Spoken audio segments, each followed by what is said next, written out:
Selamat berjumpa lagi, masih bersama saya di pembelajaran ilmu pengetahuan alam, dan pada kali ini materi yang akan saya berikan adalah tentang listrik dinamis, teori dan soal.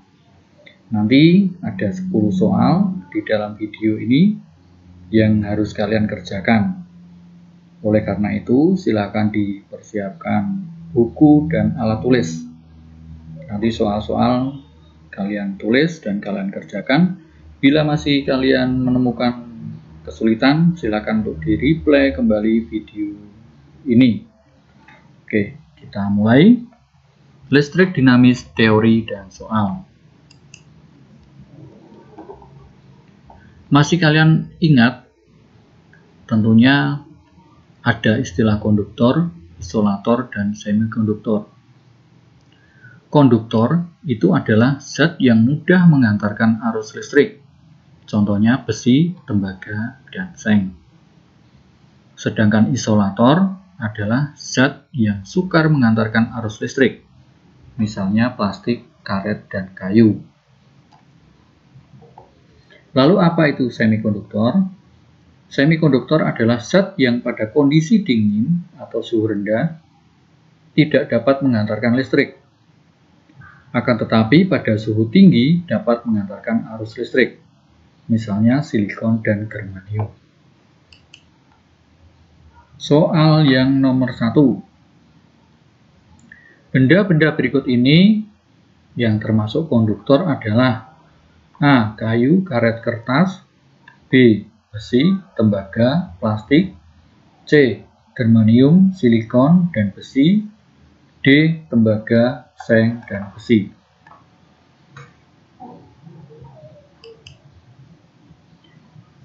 Arus listrik dapat mengalir bila ada beda potensial antara ujung-ujung penghantar.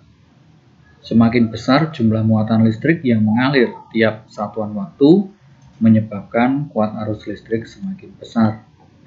Maka kuat arus listrik itu bisa dihitung dengan cara jumlah muatan dibagi waktu, atau dirumuskan I sama dengan Q per T. Kalau kita ingin mencari berapa jumlah muatannya, maka rumus ini bisa diubah menjadi Q sama dengan I kali T, yaitu kuat arus dikalikan waktu, di mana waktunya adalah satuannya detik. Contoh, dalam sebuah pengantar listrik, selang waktu 30 detik mengalir muatan listrik sebesar 150 kolom. Berapakah kuat arusnya? Diketahui waktunya adalah 30 detik, 30 sekon. Dan muatan listrik yang mengalir adalah 150 kolom. Ditanya, berapa kuat arusnya? Nah, kita hitung I sama dengan Q per T. Kita masukkan angkanya 150 kolom dibagi 30 detik. Hasilnya adalah 5 ampere.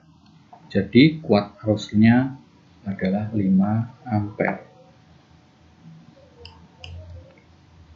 Soal nomor 2. Dalam sebuah pengantar listrik, selang waktu 1 menit mengalir muatan listrik sebesar 300 kolom. Berapakah kuat arusnya? A 2 ampere, B 5 ampere, C 10 ampere, D 15 ampere.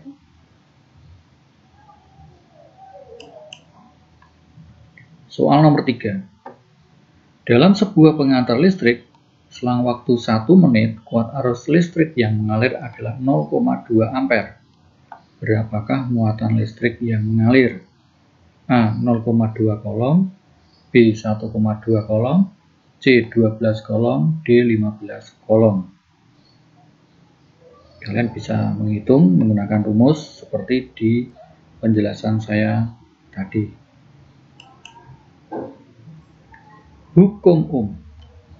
Hukum Ohm berbunyi besar arus listrik yang mengalir melalui sebuah pengantar atau konduktor akan berbanding lurus dengan beda potensial atau tegangan yang diterapkan kepadanya dan berbanding terbalik dengan hambatan. Jadi kuat arus listrik itu sebanding dengan beda potensial dan berbanding terbalik dengan hambatan. Soal nomor 4. Berdasarkan hukum Ohm, pernyataan berikut ini yang benar adalah: A. Arus listrik sebanding dengan hambatan. B. Arus listrik berbanding terbalik dengan hambatan. C. Arus listrik berbanding lurus dengan hambatan.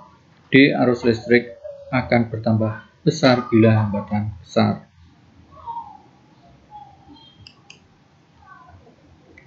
Secara matematis, hukum Ohm dapat dirumuskan menjadi persamaan seperti di bawah ini. V sama dengan I kali R. V ini adalah beda potensial atau tegangan. I itu kuat arus listrik. Kemudian R-nya hambatan. Nah, contoh soal. Sebuah lampu hambatannya 100 ohm dipasang pada beda potensial 12 volt. Berapakah kuat arusnya? Ditulis yang diketahui, R itu hambatan, besarnya 100 ohm, V itu beda potensial 12 volt, dan ditanyakan kuat arus, I.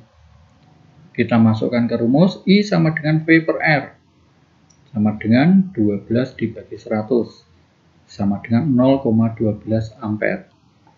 Untuk perhitungan seperti ini saya ingatkan ya, 12 dibagi 100, jangan kemudian kalian balik biar ngitungnya gampang, dibalik menjadi 100 dibagi 12. Itu adalah cara yang tidak benar. Jadi 12 dibagi 100 ya 12 itu harus dibagi 100, jangan dibalik. Maka di sini hasilnya adalah 0,12 ampere. Soal nomor 5. Sebuah lampu hambatannya 200 ohm dipasang pada beda potensial 12 volt. Berapakah kuat arusnya? A. 0,02 ampere, B. 0,06 ampere, C. 0,12 ampere, D. 0,24 ampere. Soal nomor 6. Sebuah lampu dialiri arus listrik 0,2 ampere. Bila hambatan lampu 50 ohm, berapakah beda potensial? Ini satuannya ohm. A. 12 volt, B. 10 volt, C. 6 volt, D. 4 volt. Soal nomor 7. Dua buah baterai masing-masing memiliki tegangan 2 volt. Dihubungkan dengan sebuah hambatan. Ternyata kuat arus listrik yang mengalir adalah 0,5 ampere. Berapakah nilai hambatan tersebut? A. 12 volt, B. 10 volt, C. 6 volt, D. 4 volt. Besarnya hambatan kawat penghantar berbanding lurus dengan panjang kawat. Artinya semakin panjang kawat penghantar akan menyebabkan hambatan kawat semakin besar. Kalau saya ringkas menjadi begini, kawat pendek hambatannya kecil, kalau kawatnya panjang hambatannya besar. Besarnya hambatan kawat penghantar berbanding lurus dengan hambatan jenis kawat. Artinya semakin besar hambat jenis kawat menyebabkan hambatan kawat semakin besar. Hambat jenis ini tergantung dari bahan dari penghantar itu. Misalnya tembaga jelas akan berbeda dengan seng, berbeda dengan bahan yang lainnya. Secara ringkas, saya tulis hambat jenis kecil, maka menyebabkan hambatan kawat kecil. Kalau hambat jenisnya besar, maka hambatan kawatnya juga akan besar. Besarnya hambatan kawat penghantar berbanding terbalik dengan luas penampang kawat. Artinya bahwa semakin luas penampang kawat, ini akan menyebabkan hambatan penghantarnya justru akan semakin kecil. Berdasarkan hal tersebut diperoleh persamaan atau rumus bahwa hambatan itu sama dengan hambat jenis kali panjang dibagi luas penampang, atau R sama dengan Rho kali L per A. Ini satuan-satuannya. Kalau R itu satuannya ohm, L itu panjang, satuannya meter. A itu luas penampang, satuannya meter persegi. Sedangkan rho hambat jenis kawat, satuannya adalah ohm kali meter. Soal nomor 8. Seutas kawat aluminium, hambat jenisnya 2,65 kali 10 pangkat negatif 8 ohm meter dan memiliki panjang 40 meter. Luas penampang kawat 1 kali 10 pangkat minus 5 meter persegi. Berapakah hambatan kawat tersebut? A. 0,106 ohm, B. 0,104 ohm, C. 0,102 ohm, D. 0,100 ohm.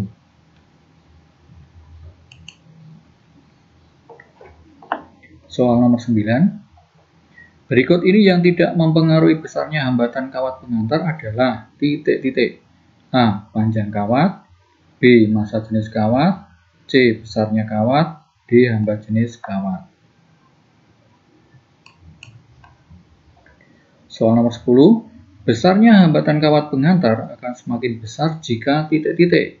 A. Kawat pengantar pendek, B. Kawat pengantar kecil, C. Hambat jenis kawat kecil, D. Kawat pengantar ringan. Oke, terima kasih semuanya yang sudah memperhatikan video ini. Silakan untuk dikerjakan soal-soalnya. Ada 10 soal. Silakan soal ditulis di buku catatan dan dikerjakan. Sampai jumpa pada pembelajaran selanjutnya di pembelajaran ilmu pengetahuan alam. Tetap sehat, semangat, dan terus belajar sampai tuntas. Terima kasih.